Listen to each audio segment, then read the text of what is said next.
Hi, my name is Mark Glaze, and I'm Executive Director of Mayors Against Illegal Guns.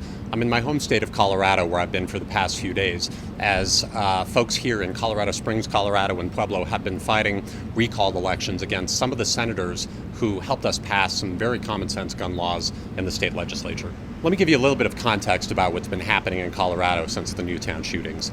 This is one of the most gun-friendly states in the country, with a lot of hunting and a lot of sportsmen. And even so, the Colorado legislature passed two state-of-the-art gun bills. The first was one of the best background check bills in the country. Right now, if you want to buy a gun in Colorado, either from a licensed dealer or from a private seller, you have to get a background check. After these gun laws were passed and signed into law, the gun lobby and a bunch of other conservative interests who didn't like a lot of the things that the Colorado legislature did this past section really brought out all of the force that they had to bear to unelect a lot of these legislators and send what they called a wave of fear across the country. They chose 5 who they thought were the most vulnerable in Colorado.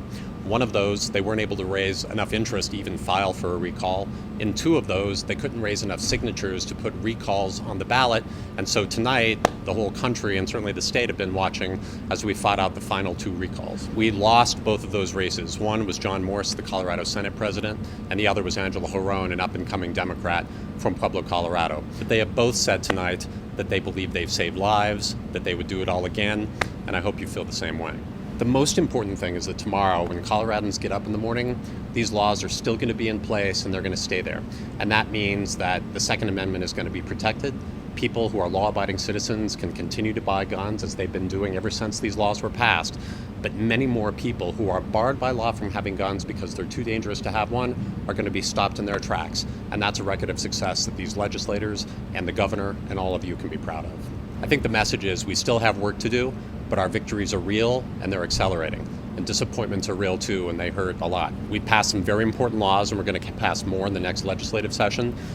We lost some very talented legislators, but we protected even more and kept them in office.